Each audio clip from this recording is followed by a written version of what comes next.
이 시간 우리에게 주시는 하나님의 말씀은 구약성경 잠언 23장 22절에서 25절의 말씀입니다. 잠언 23장 22절에서 25절의 말씀을 한 절씩 교독하시겠습니다. 너를 낳은 아비에게 청종하고 내 늙은 어미를 경히 여기지 말지니라. 진리를 사되 팔지는 말며 지혜와 훈계와 명철도 그리할지니라. 의인의 아비는 크게 즐거울 것이요 지혜로운 자식은 낳은 자는 그로 말미암아 즐거울 것이니라. 내 부모를 즐겁게 하며 너를 낳은 어미를 기쁘게 하라. 아멘. 오늘 주신 본문 말씀을 가지고 어버이 주일에 내 부모를 즐겁게 하라, 이런 제목으로 함께 은혜 받고자 합니다. 오늘은 어버이 주일입니다. 한국 교회가 매년 5월 둘째 주일을 어버이 주일로 기념하고 그날을 지키고 있습니다. 왜 굳이 이렇게 하는가? 1년에 한 번씩이라도 부모님의 은혜를 감사하고 또 부모님을 공경하는 것이 얼마나 소중한 것인가 한 번 더 상기하고자 하는 것입니다. 물론 우리 중에 부모님들이 이미 다 돌아가셨고 또 이미 본인도 노년이 되신 분들이 많이 있지만, 그럼에도 불구하고 우리가 부모님의 은혜를 기억하고 감사하는 마음만큼은 잃어서는 안 된다 하는 것입니다. 예로부터 우리나라는 어르신들, 부모님들을 정말 귀중하게 여기는 나라였어요. 미국의 선교사로 조선에 와서 선교하면서 고종의 밀사 역할까지 했던 헐버트 선교사가 이렇게 말했습니다. 이 세상에서 관습적인 노인복지가 가장 완벽하게 된 나라가 조선이다. 노인복지가 그때 관습적인 것, 자녀들이 부모를 섬긴다는 거죠.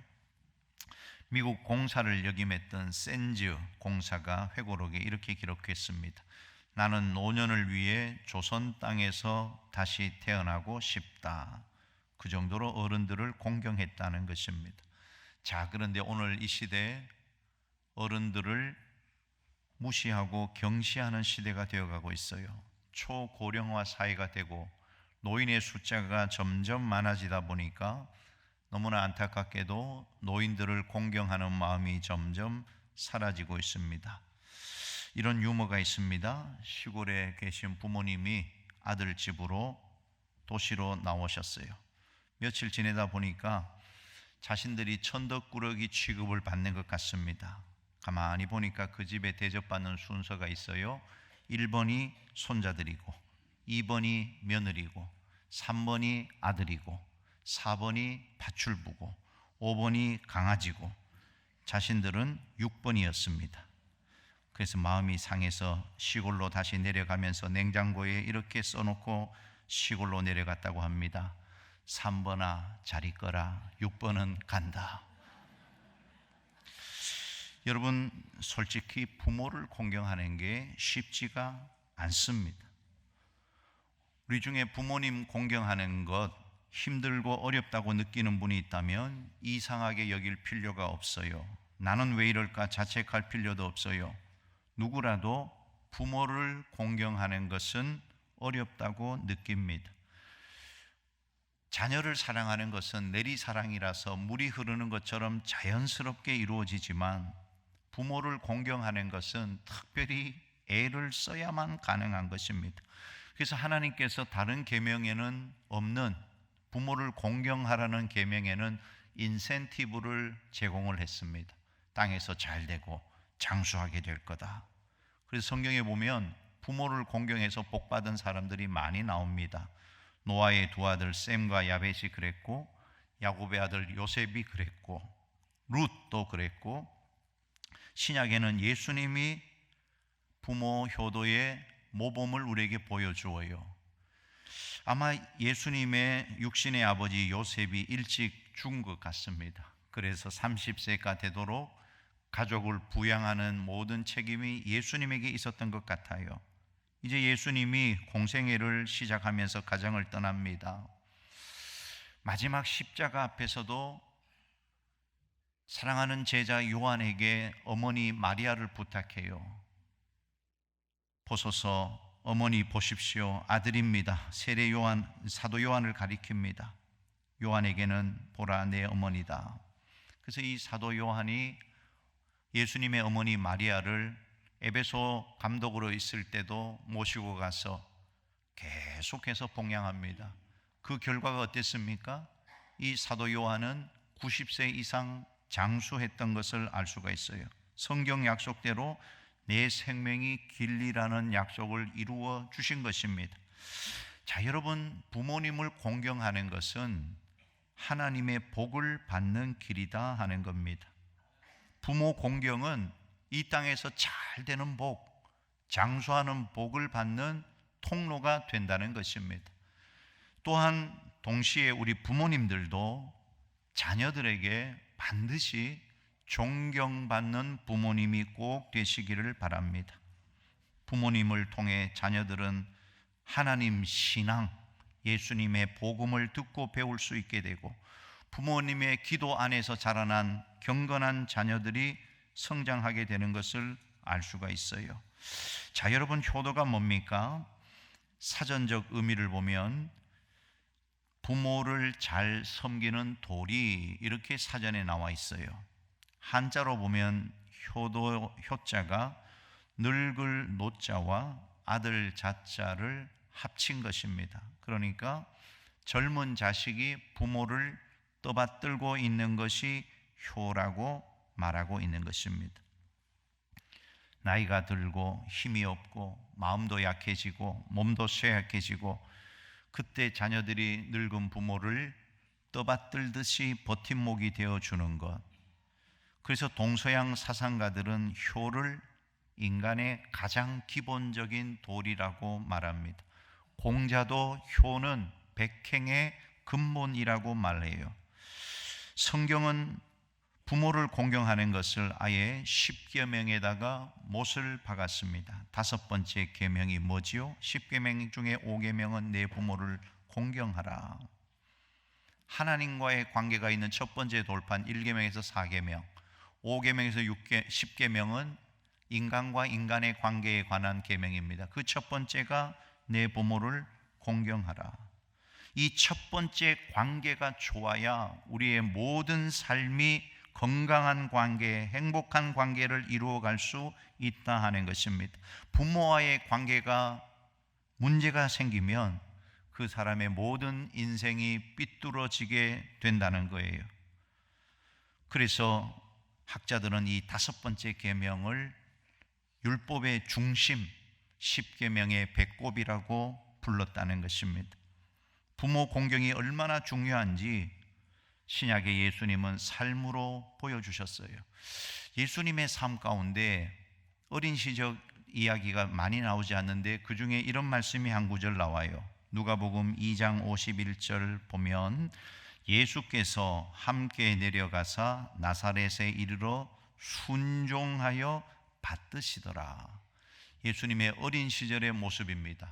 부모님께 순종하고 부모님을 받들었다. 앞서 말한 것처럼 십자가에 돌아가실 때도 어머니 마리아를 제자 요한에게 부탁하는 효를 우리에게 보여주신 것입니다. 자, 그러면 예수 믿는 우리 성도들은 어떻게 부모님을 효도해야 될까? 오늘 본문에서 3가지 교훈을 찾고자 합니다. 첫 번째는 너 낳은 아비에게 청종하라 하는 것입니다. 오늘 본문 22절 같이 한번 읽어봅시다. 너를 낳은 아비에게 청종하고 내 늙은 어미를 경히 여기지 말지니라. 너를 낳은 아비에게 청종하라. 부모님께 효도하는 가장 첫 번째 방법은 부모님의 말씀을 청종하는 것. 여기에 너 낳은 아비라고 번역된 히브리 원문을 보면 레아비카 제 예렐데카, 내게 생명을 준 아비로 번역하는 것이 정확한 번역입니다. 원래 사람의 생명은 하나님께로부터 오는데 생명의 창조자는 하나님이신데 내게 생명을 준 아비라고 한 것은 하나님이 사람에게 생명을 주실 때 아버지와 어머니를 통해서 주신다 하는 것입니다. 그래서 종교개혁자 마틴 루터는 이렇게 말해요. 이 땅의 모든 부모는 하나님의 대리자이다. 부모님은 눈에 보이지 않는 하나님의 가시적인 대상이 된다. 하나님을 섬기듯이 이 땅에서 부모님을 섬겨야 된다 하는 것입니다. 그 부모님을 섬기는 구체적인 방법을 오늘 청종하는 것이라고 말해요. 청종, 히브리어로는 쉐마, 듣고 순종하는 것. 부모님의 말씀을 존중히 여기고 그 말씀에 따라 순종하는 것. 자, 그런데 이것이 말처럼 쉽지가 않습니다. 자녀들은 늙은 부모보다 훨씬 똑똑하기 때문에 그런 것입니다. 부모님이 뭐라고 하면 내가 더 잘 안다고 말하는 거예요. 그럼에도 부모님의 말씀을 소중히 여겨야 하는 이유는 하나님께서 그 많이 배우지 못한 부모, 무식하게 보이는 그 부모를 통해 자녀를 교훈하고 있기 때문에 그렇다 하는 것이에요. 잠언 1장 8절입니다. 같이 읽어요. 내 아들아, 내 아비의 훈계를 들으며 내 어미의 법을 떠나지 말라.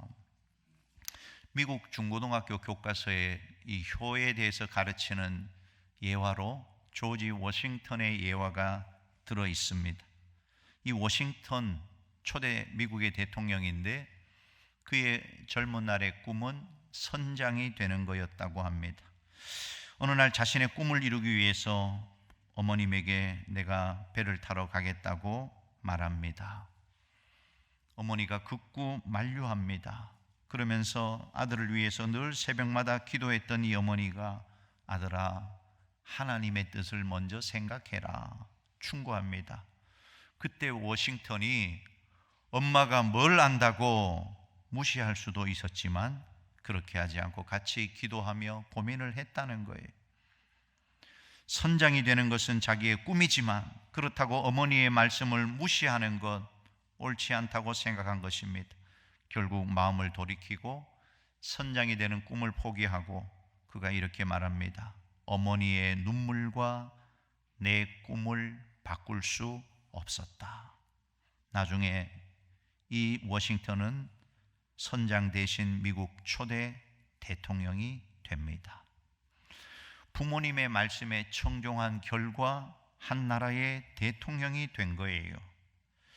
여러분, 부모님의 잔소리 속에는 눈물이 있습니다. 부모님의 훈계 속에는 사랑이 있습니다. 일찍 자라, 건강 챙겨라, 사람 조심해라, 기도하며 살아라.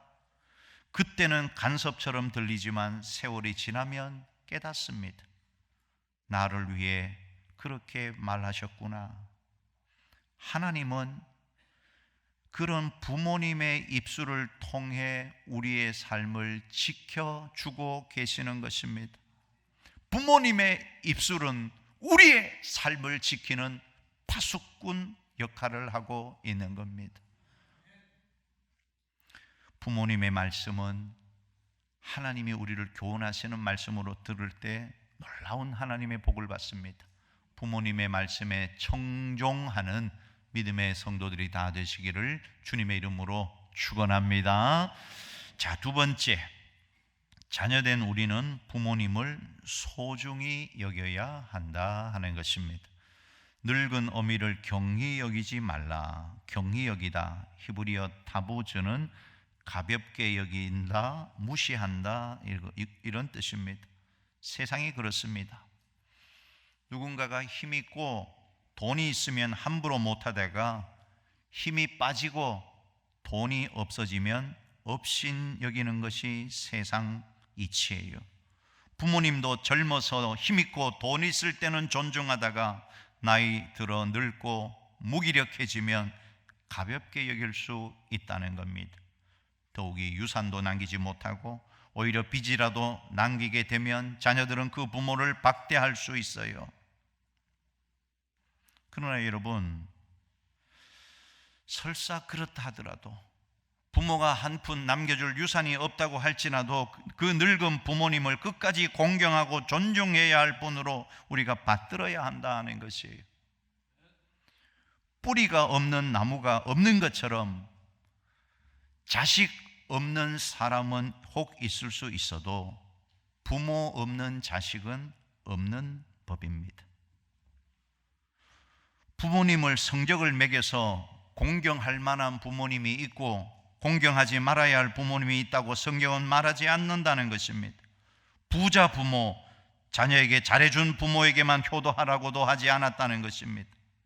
부모님이 혹시 부족하고 실수하더라도 부모님이시기 때문에, 나를 낳아주신 분이기 때문에 당연히 공경해야 한다고 말하고 있는 겁니다.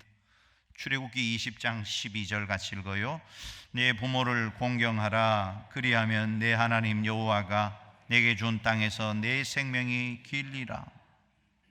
우리는 부모님을 선택하지 않았어요. 부모님은 하나님께서 우리에게 주신 것입니다. 그러므로 부모님을 공경하는 것은 하나님을 인정하는 신앙의 태도인 것입니다. 에베소서 6장 2절과 3절 같이 읽어봅니다. 내 아버지와 어머니를 공경하라. 이것은 약속이 있는 첫 계명이니 이로써 내가 잘되고 땅에서 장수하리라. 약속 있는 계명, 복을 주시기 위해서 특별히 만든 계명, 축복의 통로이다 하는 것입니다. 많은 사람들이 이렇게 말해요. 목사님, 우리 부모는 공경할 만한 분이 아니십니다. 상처를 많이 받았습니다. 물론 이해가 됩니다. 모든 부모가 완벽하지가 않아요. 그러나 하나님은 좋은 부모만 공경하라고 하지 않았다는 것입니다. 그냥 공경하라고 하셨어요. 부모 공경은 부모의 자격 때문이 아니라 하나님의 명령이기 때문에 해야 하는 것입니다. 부모 공경은 우리의 감정을 따라 하는 것이 아니고 믿음으로 순종해야 할 몫이다 하는 것입니다. 부모 공경은 말로만 해서는 안 됩니다. 삶으로 구체적으로 드러나야 되는데, 첫 번째는 마음으로 공경하십시오. 절대 부모를 업신여기지 말고 병들고 늙은 부모를 무시하는 마음을 이 시간 다 내려놓으십시오. 두 번째는 말로 공경해야 합니다. 우리의 말투 하나에도 신앙이 다 드러납니다. 부모에게 짜증 섞인 말, 무시하는 말. 이호선 상담가가 그런 이야기 하더라고요. 부모한테 하지 말아야 될 말 중에 욕 같은 소리가 있다는 거예요. 욕은 아닌데 그런 소리가 있다는 것입니다. 뭐 해준 게 뭐가 있냐? 이런 말들은 다 내려놓아야 돼요. 이건 공경이 아닙니다. 오늘 적용 한 가지를 여러분에게 말씀드리겠습니다. 오늘 예배를 마치고 예배당 문을 나설 때 전화기를 다 열어서 살아계신 부모님이 계시다면 전화를 꼭 하시기 바랍니다. 아멘이시죠? 적용해야 돼요. 그래서 사랑한다고, 부모님 말씀, 나를 여기까지 키워주셔서 너무 감사하다고 꼭 사랑을 표현하시기를 바랍니다. 세 번째는 행동으로 공경하는 거예요. 필요를 채워드리고 돌보고 관심을 가지고. 나이가 들수록 부모님은 더 많은 돌봄이 필요합니다. 부모를 케어하는 일, 이게 복받는 길임을 알고 끝까지 공경하셔야 돼요. 여러분, 부모 공경은 결국 우리의 미래를 결정해 주어요. 우리는 종종 잊고 살아갑니다. 부모를 대하는 태도가 결국 우리의 인생의 방향을 만들 수 있다는 사실. 부모를 무시하는 사람은 권위를 무시하게 됩니다. 권위를 무시하는 사람은 결국 삶이 무너져요. 반대로 부모를 공경하는 사람은 하나님을 경외하는 삶으로 나아가는 것입니다. 부모를 공경하는 것이 신앙과 직결되어 있다는 것을 기억하셔야 돼요. 그 삶 위에 하나님의 복이 임하는 것입니다. 그리고 부모 공경은 지금 하는 것입니다. 부모님은 영원히 계시지 않아요. 간혹 보면 부모님 장례식에서 평생 하지 못했던 말을 쏟아놓습니다. 감사합니다. 사랑합니다. 죄송합니다. 그러나 그때는 이미 늦었습니다. 오늘 지금 해야 하는 것입니다. 전화 한 통 드리는 것, 따뜻한 말 한마디 전하는 것, 작은 섬김 하나, 이 모두가 하나님이 기뻐하시는 예배가 되는 것입니다. 자식을 위해 아주 헌신적인 아버지가 있었어요. 자기가 힘든 막노동을 하면서 농사를 지으면서 열심히 돈을 모아서 자식을 대학교에 다 보냈습니다. 어느 날 이 아버님 마음속에 우리 아들은 이런 나 같은 고생 안 하고 편안히 살 수 있도록 뭔가 기초를 만들어주면 좋겠다 생각하고 모아놓은 자금을 다 가지고 10층짜리 빌딩을 지어서 아들에게 물려주기로 했습니다. 나쁜 짓만 안 하면 이것 가지고 살아가는데 걱정 없을 것이다 생각하고 10층짜리 빌딩 공사를 시작했어요.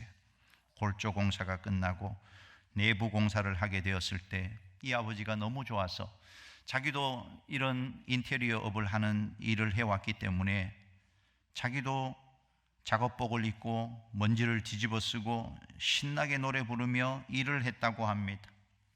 그런데 어느 날 며느리가 자기 대학 동창들을 만났는데 자기 빌딩을 자랑하고 싶었던지 친구들을 데리고 그 공사 현장에 온 것이에요. 시아버지가 먼지를 뒤집어 쓰고 열심히 일하고 있습니다. 친구들이 물어요. 저 할아버지 누구냐? 며느리가 우리 아버님이시다. 너희들 인사드려라. 이 건물은 우리 아버님이 이렇게 고생하시면서 지어서 우리에게 주시는 거다. 이런 시아버지가 어디가 있느냐? 아버님, 제 친구들입니다 라고 말했으면 얼마나 좋았겠습니까? 며느리가 대수롭지도 않게 공사장에 나온 일꾼이다, 일꾼. 그걸 시아버지가 듣고 말았어요.